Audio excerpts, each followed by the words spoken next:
پیر سید غلام سرور فریدی مسلک اعلیٰ حضرت، یہ 4 مصرے اور حضور امین القادری آپ کے حوالے کے باوصول بیٹھے ہیں، باوصول بیٹھے ہیں، باغ صحرا کے پھول بیٹھے ہیں، ناز کر اپنی قسمت کو اے لوگو، تمہارے سامنے آل رسول بیٹھے ہیں۔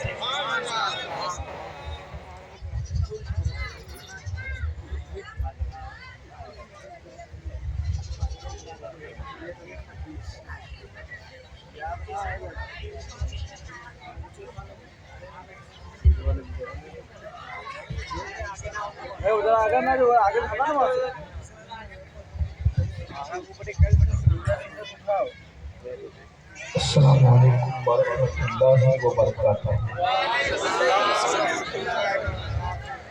الحمد للہ رب العالمین والعاقبۃ للمتقین والصلاة والسلام علی سید الانبیاء والمرسلین وعلى آلہ واصحابہ الطیبین الطاہرین، اما بعد فاعوذ باللہ من الشیطان الرجیم، بسم اللہ الرحمن الرحیم۔ وعلم آدم الاسماء كلها ثم عرضهم على الملائكة فقال انبئوني بأسماء هؤلاء إن كنتم صادقين، صدق الله العظيم۔ غوث اعظم بمنے بے سر و سامان مدد، قبلہ دین مدد، کعبہ ایمان مدد، انتظار کرم توست من عینی را، اے خدا جویو خدا بینو خدا دا مدد، بگردہ بے بلا افتادہ کشتی، ضعیفانو شکستہ را تو پشتی، بحق کے خواجہ عثمان ہارون، مدد کن مدد کن مدد کن یا معین الدین چشتی۔ انتہائی احترام و عقیدت کے ساتھ اپنے اور ساری کائنات کی مرکز عقیدت، انیس بے کساں چارہ ساز درد مندہ، ہم غریبوں کے غمگسار، ہم فقیروں کی سرور، شہریار ارم تاجدار حرم، نوبہار شفاعت، شب اسرا کے دولہا نوشے بزم جنت، دانائے سبل مولائے کل ختم الرسل، خسرو خوباں سیاہ نامکاں وجہ کل فکاں، در اللہ المکنون سر اللہ المخزون، عالم ما کانا وما یکون، آب و گل انبیاء جان و دل اصفیاء، مطلع ہر سعادت مقطع ہر سیادت، خلاصہ کائنات فخر موجودات، حضور احمد مجتبی محمد مصطفیٰ، ارواحنا فدا صلی اللہ تعالی علیہ وآلہ وصحبہ وبارک وسلم کی بارگاہ بے کس پناہ میں جس طریقے سے پڑھاؤں سب مل کر بلند آواز سے میرے ساتھ پڑھیں۔ الصلاۃ والسلام علیک یا رسول اللہ، الصلاۃ والسلام علیک یا نبی اللہ، الصلاۃ والسلام علیک یا حبیب اللہ، وعلی آلک واصحابک یا نور اللہ، صلی اللہ تعالی علیہ وسلم۔ نعمتیں بانٹتا جس سمت وہ ذیشان گیا، نعمتیں بانٹتا جس سمت وہ ذیشان گیا، ساتھ ہی منشی رحمت کا قلم دان گیا، لے خبر جلد کے غیروں کی طرف دھیان گیا، یا رسول اللہ لے خبر جلد کے غیروں کی طرف دھیان گیا، میرے مولا میرے آقا تیرے قربان گیا، آہ وہ آنکھ کے ناکام تمنا ہی رہی، ہائے وہ دل جو تیرے در سے پر ارمان گیا، دل ہے وہ دل جو تیری یاد سے معمور رہا، سر ہے وہ سر جو تیرے قدموں پہ قربان گیا، انہیں جانا انہیں مانا نہ رکھا غیر سے کام، انہیں جانا انہیں مانا نہ رکھا غیر سے کام، للہ الحمد میں دنیا سے مسلمان گیا۔ آج کی یہ خوبصورت سی محفل عرس نیر ملت کے حوالے سے انعقاد پذیر ہے، اور مجھے بے پناہ مسرت ہے کہ آج میں بھی آپ کی اس عرس کی تقریب میں شریک ہوں۔ مجھے حضرت علامہ پیر سید غلام سرور صاحب فریدی مدظر اللہ العالی نے جب حکم فرمایا کہ اس کی تقریب میں تجھے شریک ہونا ہے، تو چونکہ جو 30-40 سال والے عرس ہے میں اس میں شریک ہونے سے پرہیز کرتا ہوں، لیکن جب مجھے مولانا اقبال اور مولانا آفاق اور دیگر احباب کے ذریعے سے پتہ چلا کہ حضرت ایک علم کے مشن کے حوالے سے کام کر رہے ہیں اور ہمارے اپنے علاقے میں بھی جہاں ہم رہتے ہیں وہاں انہوں نے علم کے گلستہ سجانے کی کامیاب کوشش کی ہے، تو پھر میں نے کہا کہ جو ہمارے علاقے میں اتنی محنت کر کے گلستان علم سجاتا ہو تو ہم بھی پھر ان کے علاقے میں ان کے لگائے ہوئے پودوں کو آبیاری دینے کے لیے ضرور بھی ضرور پہنچنے کی کوشش کریں گے۔ اور آج میں آپ کے سامنے حاضر ہوں، ہم تو ہر اس شخص کے خادم ہے جو اللہ کے دین کا خادم ہے، اور یہاں آنے کے بعد میں ان سے پہلے بھی محبت کرتا تھا، یہاں آنے کے بعد جب میں نے دیکھا کہ یہ تعلیم کے سلسلے کو لے کر چل رہے، علم کے سلسلے کو لے کر چل رہے ہیں، تو پھر میرے دل میں اور بھی محبت ہو گئی۔ چونکہ مجھے سفر کے لیے روانہ ہونا ہے، اس لیے میں بہت لمبی چوڑی تقریر نہیں کروں گا، مختصر ہی گفتگو کروں گا۔ علامہ شہادت حسین برکاتی صاحب جو بڑی خوبصورت گفتگو فرما رہے تھے وقت کی ضرورت کے تحت، لیکن وقت نہ ہونے کی وجہ سے حالات پر جو گفتگو کر رہے تھے، نفس پر ہاتھ رکھ رہے تھے، کاش کہ ان کو وقت ملتا تو وہ گفتگو کرتے، لیکن ان کو وقت نہیں ملا، اس لیے میں انہی کی اجازت سے کوشش کروں گا کہ جو نکات انہوں نے چھوڑے ہیں اسی گفتگو کو میں آگے بڑھانے کی کوشش کروں۔ اس کی وجہ یہ بھی ہے کہ کمرے میں پیر صاحب نے مجھے یہ حکم دیا کہ آپ کو علم پہ بولنا ہے۔ یاد رکھیں جب ہم لوگ عرس پہ جاتے ہیں تو بہت سارے لوگ یہ کہتے ہیں کہ ہمارے ابا کی کرامت پہ بولنا، ہمارے دادا کی کرامت پہ بولنا، ہمارے سلسلے پہ بولنا، لیکن آخر اس مرد قلندر کی فکر دیکھیں کہ یہ اپنے ابا پہ نہیں بلوانا چاہتے، اپنے دادا پہ نہیں بلوانا چاہتے، اپنے سلسلے پہ نہیں بلوانا چاہتے، یہ حکم دے رہے ہیں تو یہ کہ آپ کو علم پہ بولنا ہے۔ ویسے میں سب کو ٹارگٹ نہیں کر رہا ہوں، اور ٹارگٹ کر کے تقریر کرنے کو میں غیبت سمجھتا ہوں، حرام سمجھتا ہوں۔ آج کل بہت سارے پیروں کی سوچ یہ ہے کہ علم پہ کام ہونے مت دو، اس لیے کہ اگر مریدوں کو وفادار بنا کے رکھنا ہے تو ان کو جاہل بنا کے رکھو، انہیں ان پڑھ بنا کے رکھو۔ یہ جتنے ان پڑھ ہوں گے اتنا اعتقاد زیادہ ہوگا، یہ جتنے ان پڑھ ہوں گے اتنا زیادہ یہ غلامی کریں گے۔ جس دن ان کے ہاتھوں میں علم کی شمع ہوگی یہ غلامی کی زنجیروں سے باہر آئیں گے۔ اس کی وجہ یہ ہے کہ دنیا کی ہر قوم پرست قوم جو ہے اپنے ماننے والوں کو جاہل رکھنا چاہتی ہے، ان پڑھ رکھنا چاہتی ہے، اس لیے کہ جو غلطی پر ہوگا وہ قوم کو ہمیشہ ان پڑھ رکھنا چاہے گا، وہ جاہل رکھنا چاہے گا، کیونکہ علم جو ہے وہ جہالت اندھیرا ہے اور لا علمی اندھیرا ہے۔ جو انسان اندھیرے میں ہوتا ہے پھر وہ جو ہے فرق نہیں کر پاتا، کالے اور گورے میں، اچھے اور برے میں، اونچ اور نیچ میں، حسن اور قبح میں وہ فرق نہیں کر پاتا، لیکن جب علم آتا ہے تو انسان کو شعور آتا ہے۔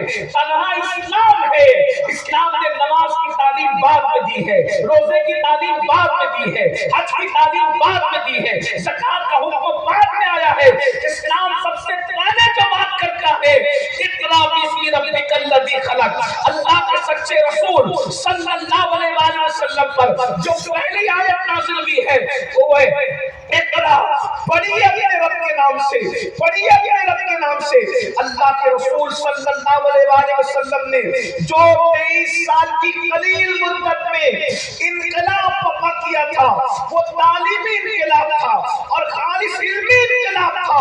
جب اللہ کے رسول صلی اللہ علیہ وآلہ وسلم نے اپنا تعارف پیش کیا ہے، حالانکہ وہ اتنے حسین تھے کہ ان جیسا حسن کسی کے پاس نہیں، انہوں نے یہ نہیں کہا کہ میں حسین بن کر آیا ہوں، میں جمیل بن کر آیا ہوں، انہوں نے یہ نہیں کہا کہ جو ہے وہ اللہ اکبر میں یہ ہوں